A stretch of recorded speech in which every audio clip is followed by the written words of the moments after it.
Hello, everyone. This is After Hours. I'm Felix. I'm Mihir. I'm Rawi. Welcome back, Rawi. Oh, it's great to be back. Great to have you back. You know, I heard something and then listened to confirm that this was true, which is that you had a podcast in which you discussed scarves without me.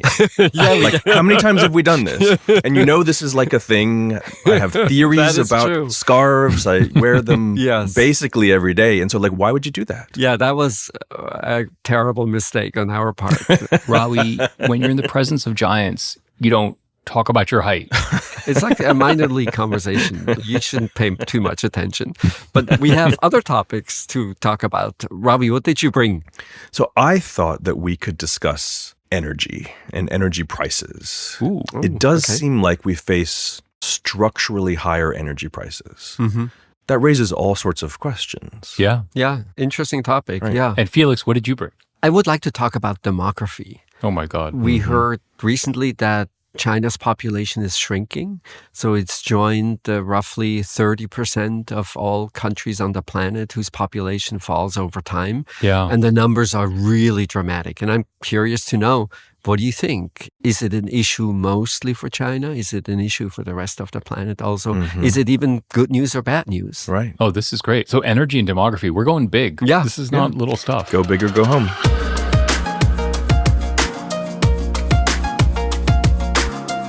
So Ravi, changes in the energy market. What's on your mind? Well, there are a few elements that are on my mind. One is connected to the reasons why the energy markets have changed. And that brings us back to questions of war and peace and Russia and Ukraine.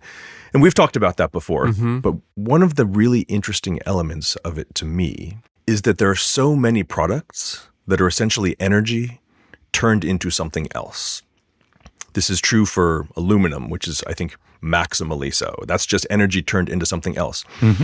But as we look across the European continent on questions of energy prices, it's amazing to see where the crises pop up. Bread, for example, is more or less energy turned into something else. And so how can we begin to think about the implications of these structurally higher prices for what gets made, where it gets made, how we employ people to make those things? Have you two given any of that some thought? It's very hard to know, even in the short run, where prices will go. So sky-high gas prices at some moment in time. Then it turns out, well, moving away from Russian gas, maybe not quite as difficult as we imagined it to be. I was stunned when I saw the stats for Germany, the fact that they're barely buying gas from Russia now. I would have thought that's completely impossible. And then very high prices at some point in time, and then collapsing gas prices the next. So there's so much movement. One of the consistent themes that I have always thought about higher energy prices is the sense in which it's a positive given global climate change. If we want to internalize all the costs that are associated with using energy, at least the way we use energy right now, we need higher prices. The trouble I feel with the current development is that we impose these higher prices in not a very smart way. So say we could have created a carbon tax that would have been roughly revenue neutral so that you don't impose an additional tax on people. We could have done it in a way so that less affluent households with smaller cars, smaller apartments with not quite as high heating costs, they might have been net beneficiaries of a smartly designed carbon tax. Now what we have is just really unpredictable gas prices, and then in particular in Europe, roughly a doubling of heating costs. And that, of course, hits exactly the wrong people at the worst moment in time. Yeah, I think I'm with you, Felix, which is, I think in general, this is good news for the reason you said, which is energy prices probably have been too low for too long because they don't internalize all the costs that we think are really important. But also because it can hasten the transition to renewables, which is something that we've already seen. Yes. So in my mind, I think of this as a manifestation of basically the mismatch between our accelerating desire to move away from fossil fuels and our inability to ramp up the supply of that with sufficient speed. And the combination of those two things means that we're going to face, in the short run, higher prices for fossil fuels, which is what we're seeing. I think I'm quite happy about that. The longer run story is going to be much better because renewables will be coming online much more. Having said that, it's weird in the short run, Rawi. Yeah. In some places, we've done more coal because some prices for oil and gas have gone up, and that's terrible. But writ large, it feels like something that's quite positive. One of the stories that's been really interesting to me is how different European countries are managing the cost of trying to help households. More or less, Germany has subsidized everybody. And France and Italy have had the energy subsidies go through the welfare system. So means tested, as it were. Right. To try to just help the people who are suffering. And it raises all sorts of questions within countries about how we help the people who need the most help, and can we design systems quickly enough and well enough to do that?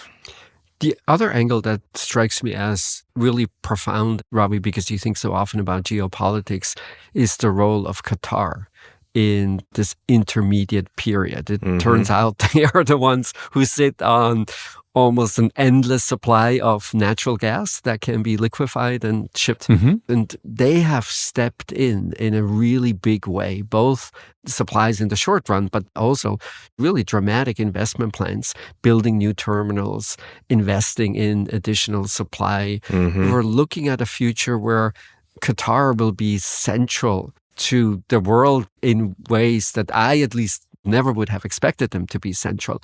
And I don't quite know what to make of it. Is that going to be a problem the way it's been challenging to have Saudi Arabia and Russia play a really big role?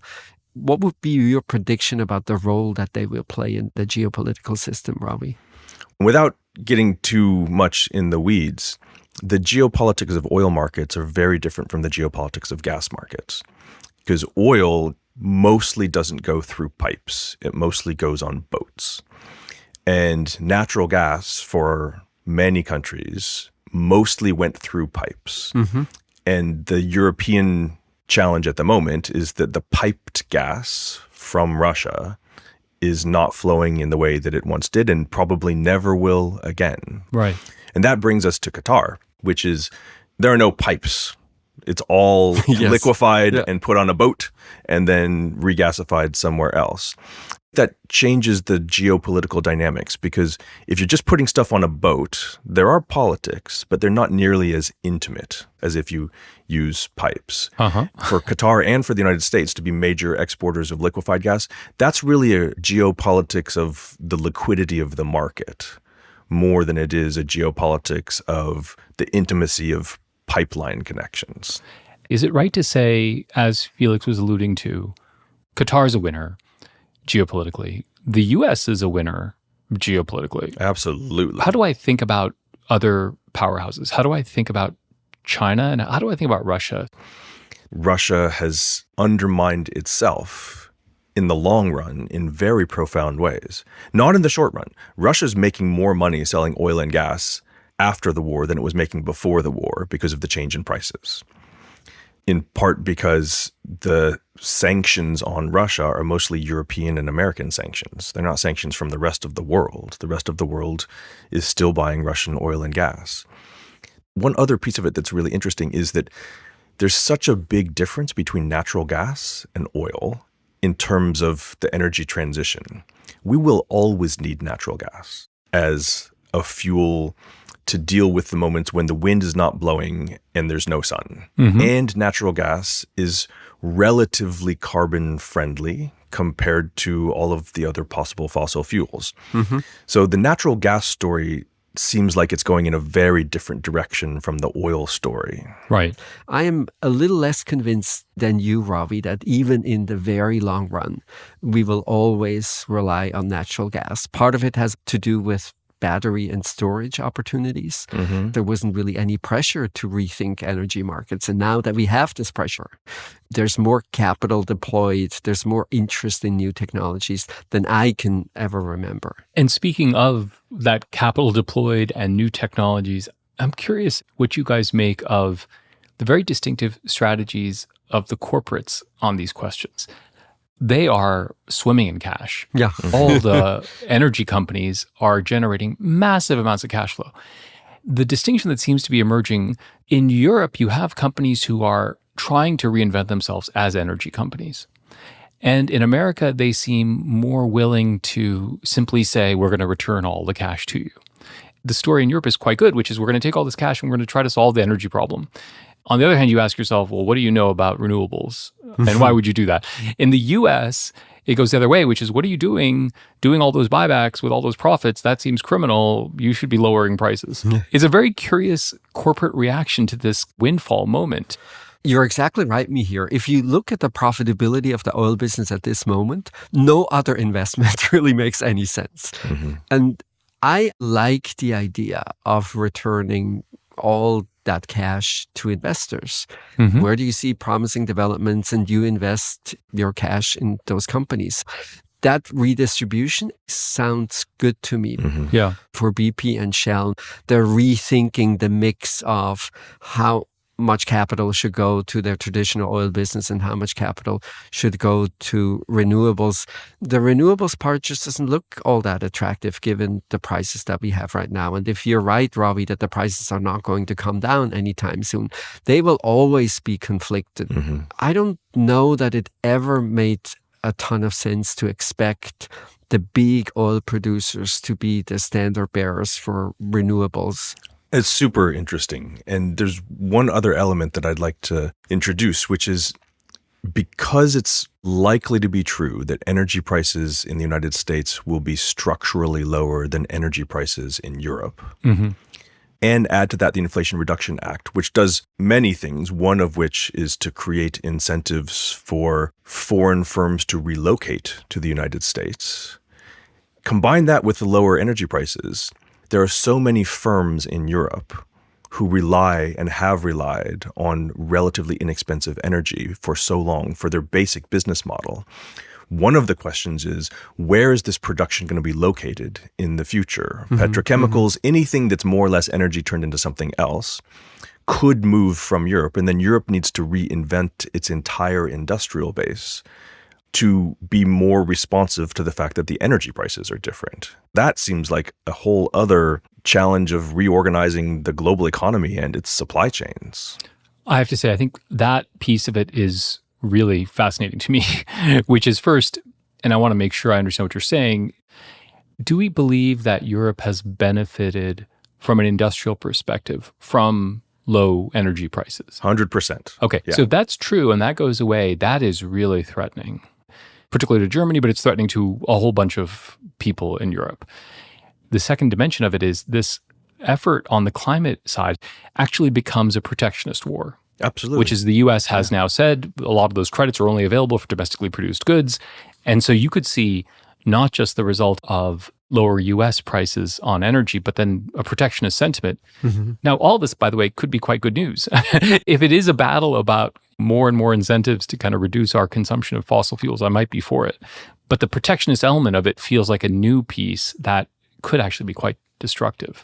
There is no question that that is how European political and business elites are experiencing this is just protectionism. And now we have to do our own. Right. That would be such a shame if, as a result of trying to move away from fossil fuels, one casualty was the world trade system that we invested so much building over such a long period of time. Right. In particular, if we will have long-term lower energy costs in the US than in Europe, then why is it that in addition to these forces which favor the US in the first place, why do we have to tilt the balance even more by now excluding European companies from subsidies?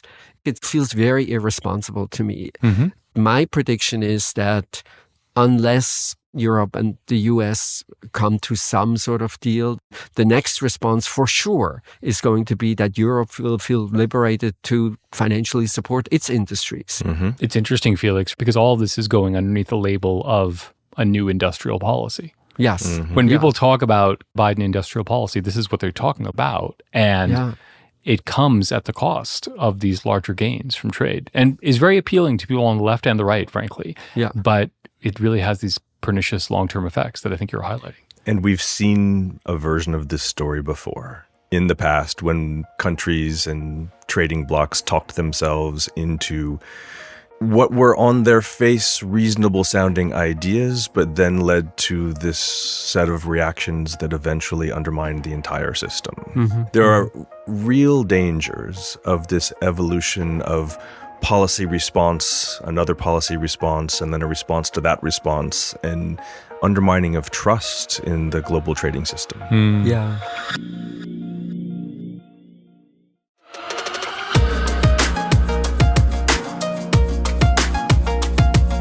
All right, Felix, from energy to demography, tell us. Yes, so we learned that China's population is shrinking. It was a little bit of a surprise. We knew it would eventually happen as a result of the one-child policy and families not having very many children. You need about 2.1 or so, statistically speaking, to just keep the population stable. And China, like many other countries, was below that benchmark for quite some time. But I have to say, the numbers are just striking. In the next 50 years, China's population will shrink by 500 million people. It's amazing. Yeah. At the end of the century, we will go from about 12% of the global population being older than 65 to 40% of the global population being over 65. The changes are just really, really dramatic. And of course, China is not alone. It's Japan and South Korea and Asia. It's most of Southern Europe, and even the countries that look sort of okay, like the United States, mostly we look okay because we have more immigration than the countries that are shrinking very quickly. Even for the US, it's true that our population only grew by about 1 million last year, which is the slowest growth in a very long time. What I find particularly interesting about the topic, and I'm curious to hear how you think about it. On the one hand, you can say this is going to be terrible and almost unmanageable. We will have fewer and fewer people in the labor force, and we will have many more retirees, and somehow that balance is going to create all kinds of difficulties. Yeah. And you can also tell stories that are much more positive. So, for instance, one reason why birth rates have come down is that child mortality is much lower than it used to be. One reason why it has come down is that many more women have post-secondary education than they used to have. In South Korea, it went from about 6% to now 90% in the last 30 years or so. You can even argue that we live on a planet with limited resources, and fewer people demanding all of these resources is actually a positive story. So what do you make of it? Is it a reason to be alarmed? Is it a reason to be optimistic? Where do you come out? I love the way you framed the question, Felix.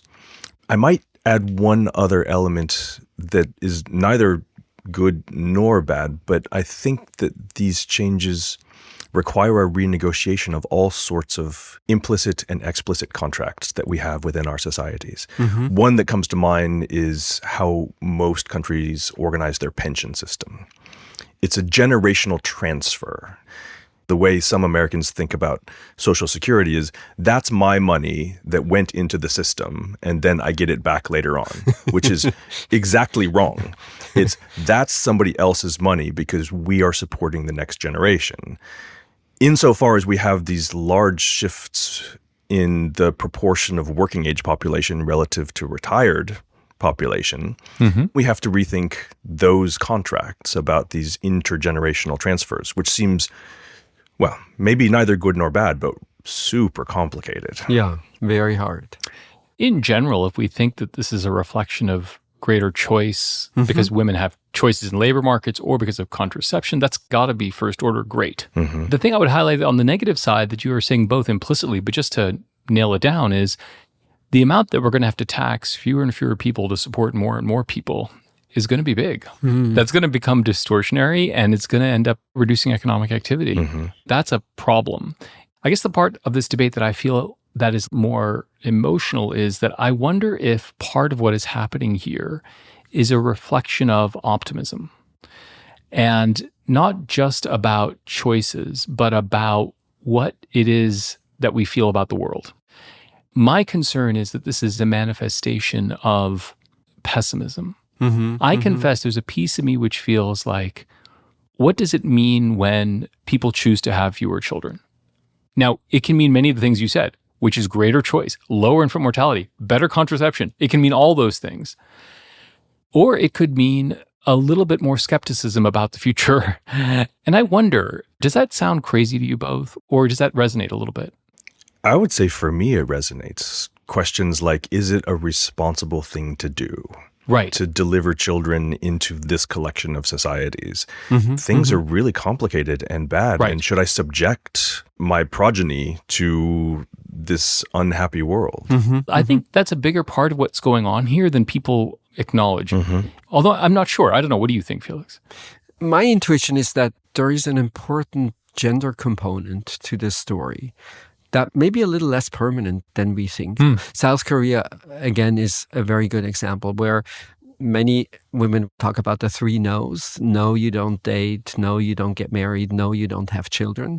And much of that, I think, has to do with the likely relationships that they're going to have as a married woman to someone who might have more traditional views of what marriage is like and more traditional views of economic participation of women in the country.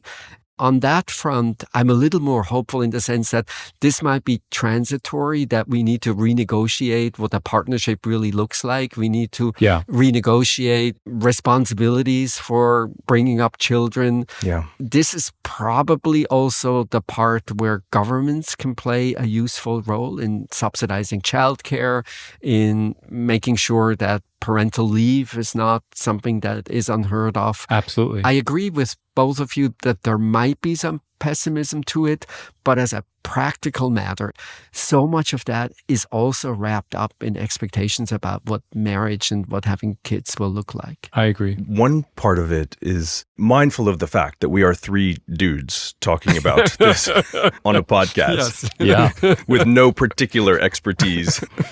One potential question we should ask ourselves is whether we're, as men, just not doing a very good job representing ourselves as desirable potential partners. And maybe this is a worldwide phenomenon, and we got to up our game if we want to make this an appealing path. Yeah, I think that's right. That's one piece of that implicit contract renegotiation, which is men maybe aren't adjusting fast enough to the desires and freedom of women in the labor force and in all kinds of places. I think that's totally reasonable.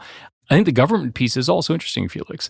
There's lots of room for policy to do better. Why not have children in part? Well, because if I don't have a year off or if I don't have childcare that is reliable, how do you expect me to do these things? I think that is totally reasonable. Absolutely. I will say on that latter one, the evidence on the policy interventions to increase birth rates, of which there are many efforts, including cash transfers to new parents, including more bonuses for the more kids you have, including childcare centers. The evidence is not great. It's not great. One set of incentives that the Russian Federation has in place, which have basically not worked. But if you've got 7 kids, you get a medal. I think it's called the Order of Parental Glory. Really? And that hasn't worked? I'm so surprised. But if you get to 10, then there's another medal, which is the Heroic Mother Medal, and 1 million rubles, which these days is about $17,000. But it's hard to imagine some household in Russia, they've got 7 kids, they've got their medal, and they think, well, if we have 3 more, then there's this bonus that comes along. So the incentive structures don't really seem likely to change these dynamics, or at least they haven't in Russia. Yeah. And to both of your points, in Hungary, it's about 5% of GDP. It's a really massive program. And it's lifted the birth rate a little bit, but not above the 2.1 barrier. So even with incredible spending. Have you 2 seen The Sound of Music?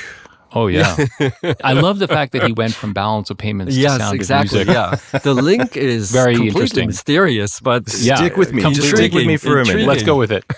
What happens to Austrian GDP when Captain von Trapp marries Maria, the nanny?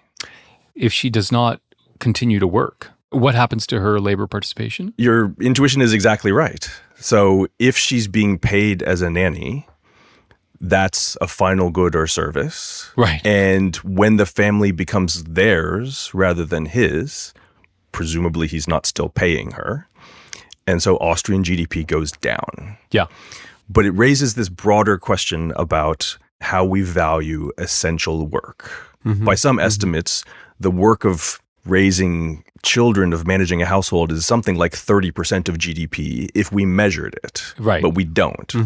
Part of the story in many societies, we have undervalued and undercompensated the essential work of raising the children who will be the next generation. The Sound of Music gives us a window into that sort of challenge. Wow. My first intuition was to think about the size of the wedding. And that is counted as part of GDP last I checked. Absolutely. We should also be mindful of the fact that there are parts of the world in which countries are getting younger, where there are demographic booms. And so there's a big divergence in demography. That's going to change all sorts of dynamics. Yeah. My sense is it will dramatically alter how we think about immigration. In a democracy where the majority gives policy direction, it's almost unthinkable for me that the majority will say, yes, we will forgo some social security benefits because we don't want the young to be taxed so highly. And I think the only other way out of this is to allow greater immigration. Countries like the US, countries like Germany that have somehow come to grips with living with permanent immigration will have a huge advantage over societies that find it very difficult to accept people from elsewhere. Yeah. If you then think about the global south, we will have many more people who have access to middle income and rich countries. The moment you have to choose between social security and immigration, I think the immigration debate will look very different. Yeah. Increased migration is going to be fantastic for everybody involved. And I love that story. And I think it's true. And especially your point, Felix, about which countries know how to do it well. It does appear that countries that don't know how to think about immigration terribly well are not getting any better. Right. Japan is an example of this. It does not appear that they are willing to think about immigration substantially differently than they've thought about it before, despite dynamics that are exactly what you have cast as kind of giving you an incentive. Yeah. If I can push back me here, it was cushioned by this rise in labor participation rates among women. So in part, actually, the labor force didn't shrink quite as dramatically because we started with low female labor participation rates and then those rose. And now that's played out. That's played out, yes. That's true. But I think it is really a test of a country's resolve and the degree to which it's willing to reinvent itself. And that is what this demographic transition really requires in many ways.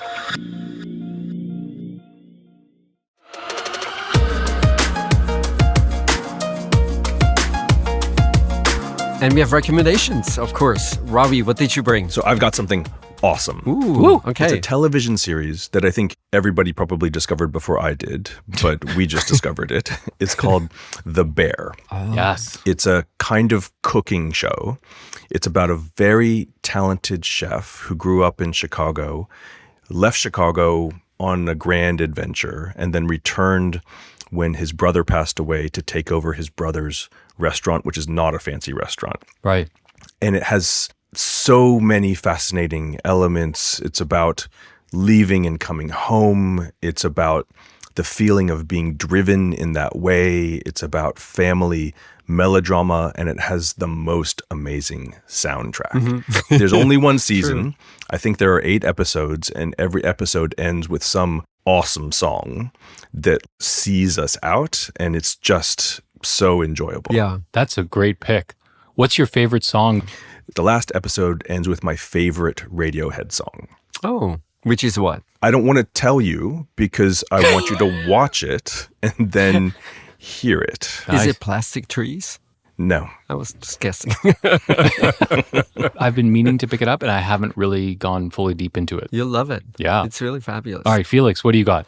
I would like to recommend an essay in The New Yorker titled Why Everyone Feels Like They're Faking It.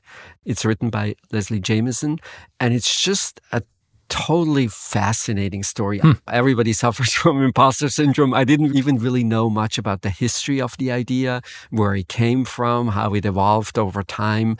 But the story that she's telling is completely fascinating, how it's grounded in personal experiences of the two psychologists who first discovered it. It talks about the research, how the research right from the beginning was very focused on women, and then maybe led us down a track to thinking, oh, this is mostly or exclusively an issue for women.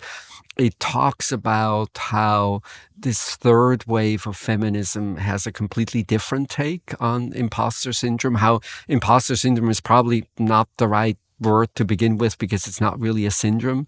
And then, is it anything at all if everybody has it? It talks about the relation to race, how if you grow up and you feel the world conspires against you in many, many ways, that somehow makes imposter syndrome maybe more of a white thing as opposed to someone who doesn't grow up in a privileged way. And then ultimately it talks in very interesting ways about the role of parents.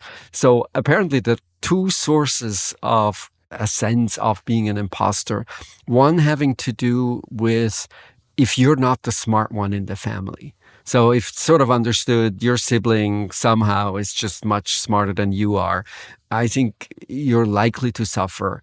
And also, if your parents tell you that you are amazing, that you are out of this world, smart and capable, and you can be anything. And that struck me as particularly interesting because what else can parents do? They can tell you you're not the smartest one or you are the smartest one. And then in both of these cases, that seems to be an antecedent of some form of imposter syndrome. So if you have a chance to read it, it's very well written also. Why everyone feels like they're faking it in, I think it's the current issue of the New Yorker. Wow. 100%. I'm not going to read that. It sounds super harrowing. I'm not ready to add that into my ongoing nervous breakdown, but it does sound interesting. All right. Well, I may have some comfort food for you, Rawi, that'll help you get through these moments. Thank you. So I have some dessert recommendations, and it's been a while since I've had a food recommendation. And on a sweet note. Yes, let's end on a sweet note. So I have both a recipe for something at home and then something to eat out. So the recipe for something to eat at home is Jim Leahy's olive oil cake. So olive oil cake is just one of the great desserts in the world. And Jim Leahy, who's this superstar baker from Sullivan Street Bakery in New York, has this incredible recipe which has not just the great olive oil, but has orange juice in it. And it's just the moistest, most beautiful cake in the world. So this is something you make yourself? Yeah, and it is so easy. You just put everything in a bowl, you mix it all up. And then my dessert treat for you outdoors is, there is this lovely chain which has this curious name of the Hokkaido baked cheese tarts. So these are a riff, I think, on the greatest dessert of all time, of course, which is the Portuguese pastéis de nata, which is the perfect egg custard. And there is a Hokkaido baked cheese tart, which has just that perfect ratio of cream and crust and texture, but is even more creamy than the pastéis de nata. Whatever you can do near you that is either the Hokkaido baked cheese tart or the pastéis de nata, you should rush out and do right away because it is the greatest dessert in the world. Sounds Next to my wonderful. olive oil cake. That sounds amazing. Yeah. Although on the olive oil cake, I will just say quickly, Mihir, kids these days hate the word moist. Is that right? It's I like had no idea. cringy to them. Well, if they taste the cake and then you call it moist, it might fix that problem because Always an optimist. Yes. And this is it for today. Thank you for listening. This was After Hours from the TED Audio Collective.